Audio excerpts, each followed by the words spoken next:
Hola, bienvenido o bienvenida a esta clase. Hello and welcome to today's class. So, this is the correct way to order food and drink in Mexico. The way we're going to start is with a greeting. So, something like buen día, meaning good day, or buenos días, meaning good morning, buenas tardes, meaning good afternoon, and buenas noches, meaning good night. Now, you could say something like hola, ¿cómo está? Or just hola. But the reality is, in Mexico, it is much more common to greet people depending on the time of day. Buen día is going to be good from the morning up until about maybe 12. Buenos días, same idea. Buenas tardes from 12 until sunset, and then buenas noches after the sun has set. And it's common that even if the sun has set, people still might say to you, buenas tardes, okay? That's key though. Don't go and say, hola, ¿cómo está? Just say, buenas tardes. Sounds way more pro, or buenos días, okay?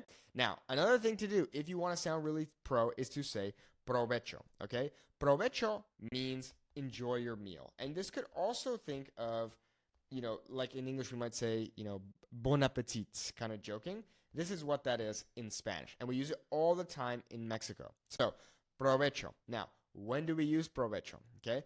When you walk into a restaurant and you see people eating, it's very common that you will say to them, provecho, especially at a taco stand, in a more informal stand. You walk up, provecho, first thing you say, provecho, then you say, buenas tardes. And then if we're talking about tacos, for example, okay, if we're talking about maybe a more, informal thing, I could say something like this. ¿De qué tiene? What do you have? And they say, oh, we have tacos de whatever. We have carne asada, we have al pastor, so on and so forth. Okay? But provecho is pro, and people will say that to you all the time in Mexico, so make sure you know that. All right? So the waiter will bring you food, they'll say provecho. Or they might also say, it's the same thing here, buen provecho. Sorry, that's a terrible U, but that's a U, okay? Buen provecho, okay? Just meaning enjoy your meal, okay? Now, when you leave a restaurant, or let's say you're eating, let's say when someone leaves, okay, how to think about this one.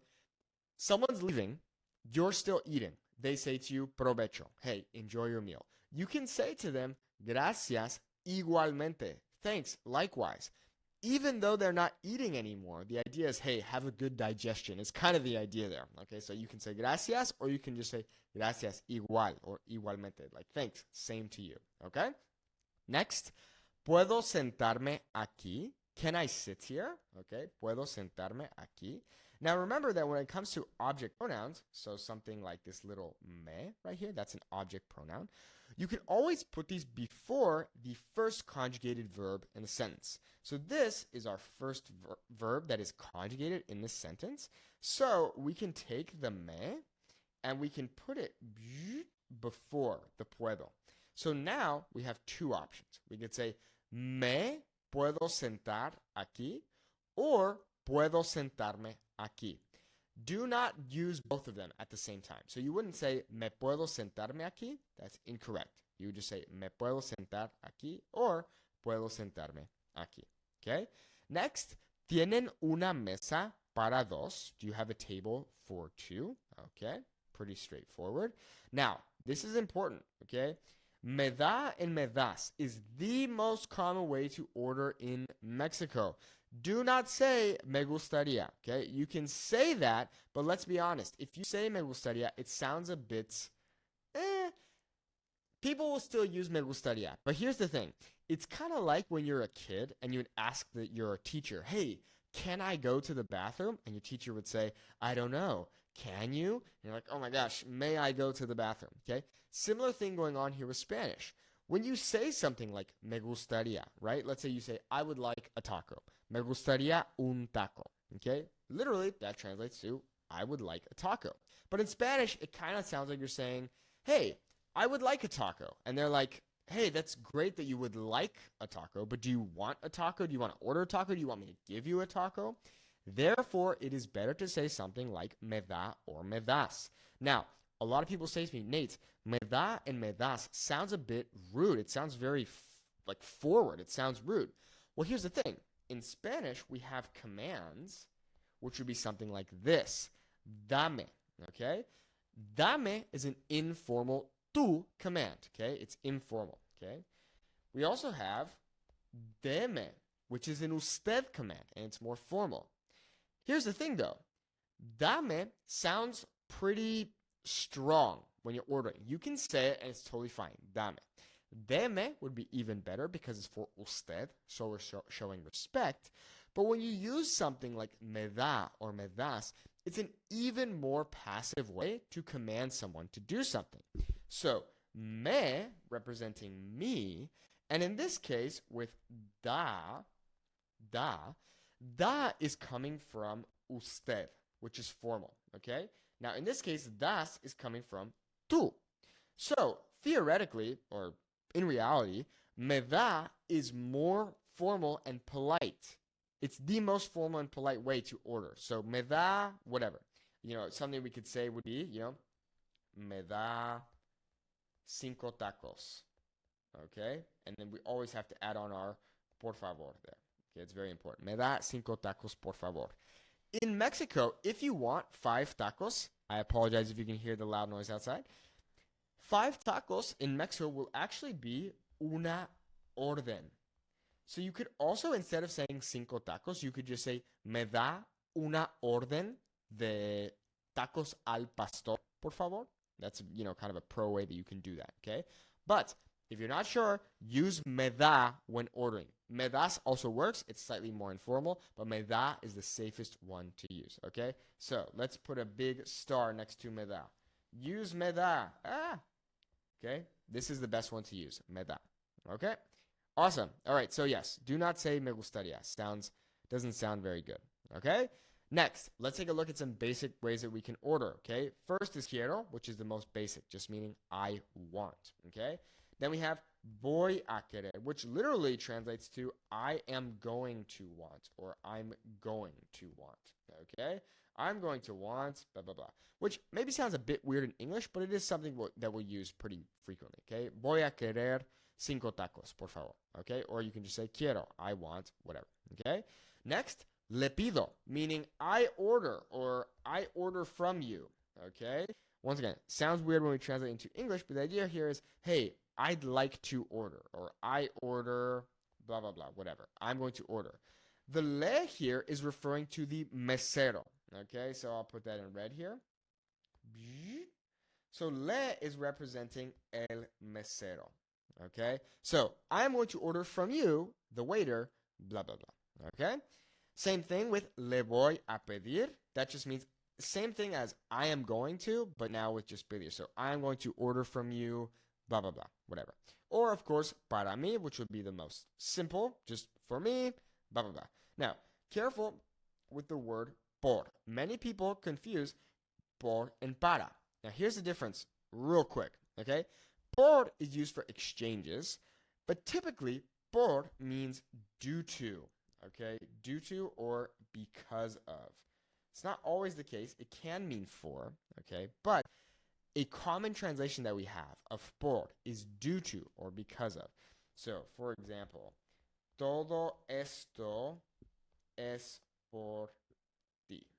Okay? Sorry for my bad handwriting. So, all of this is because of you or due to you. Okay? Whereas para is the more common translation of for into English. So, oh, this is for you. Esto es para ti. Okay? So, when you hear para and por, and you're not sure which is which, just think of para as for or in order to, and por as due to or because of.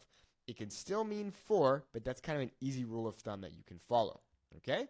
Next, let's say that we want to order our tacos with or without something. So we have con, meaning with, and a very common thing that you will be asked is this. Con todo? With everything, okay? So let's say you order some tacos. If you get them con todo, typically that just means cilantro and cebolla, okay? Now, what about sin? Sin is just the opposite of con, right? Without or no. When you're saying, let's say you don't want cheese, right? You wouldn't say no queso, okay? It's much better to say sin queso, without cheese or no cheese, okay? Now, you might have also heard, kind of like in songs, right? Contigo, with you, okay? But then if we do it for the sin here, we would do it like this. We would just say sin ti. Okay? Sin ti. So contigo, sin ti. All right?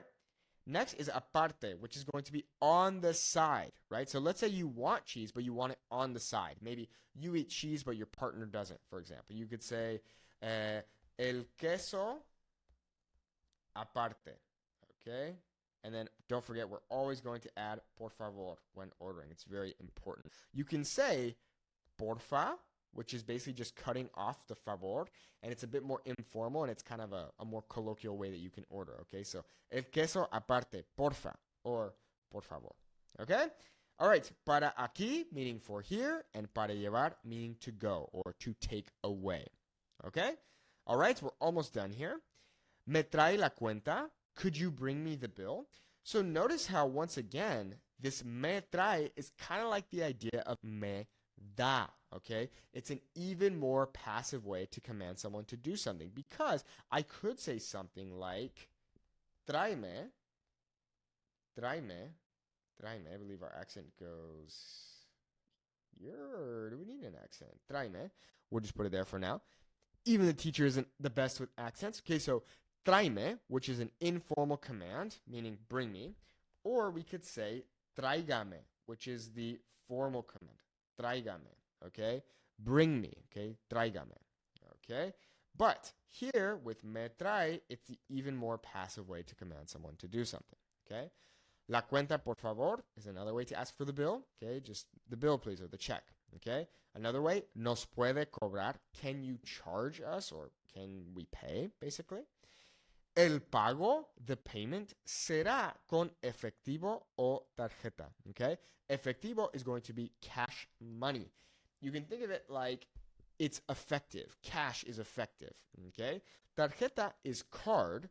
Careful, don't say carta.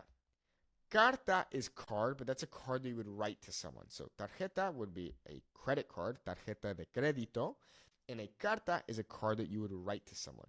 They might ask you when they charge you, ¿es de crédito o de débito? Is it credit or debit? ¿Es de crédito o débito? Okay? And another important thing to understand is that in Mexico, it's very common that they will ask you, con terminal, okay? Just meaning, are you going to pay with the little card reader machine? It's like these little things that they'll bring to your table and say, oh, here you go. A little pro tip for you is that tipping in Mexico is typically 10 to 15%. 10 is standard, 15 is a great job. 20% would be out of this world, okay? But 10% is just a regular standard tip. 15 is, hey, great service. 20 is, this was incredible, okay? All right, and finally we have todo estuvo muy rico. Everything was very tasty. And que tenga un buen día. Now, a lot of people wonder, Nate, why is it tenga in this case, okay?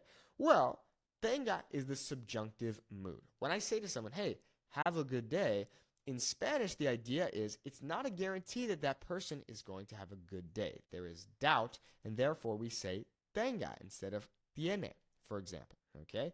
The que there kind of turns it into, oh, may you have a good day, or that you have a good day, okay? And when we're talking about food, use this, rico. You can say delicioso, which would be delicious, or sabroso, meaning tasty or flavorful.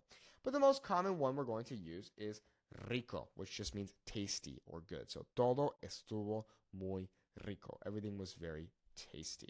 Well, there you have it. Muchas gracias por ver este video. Click the link in the video description to join our Fluent Spanish Speaker Academy. Our goal is to help you have a 10-minute conversation in Spanish in 90 days without feeling unconfident. So you can check it out by clicking the link in the video description or by going to SpanishWithNate.com. Muchas gracias. Hasta luego.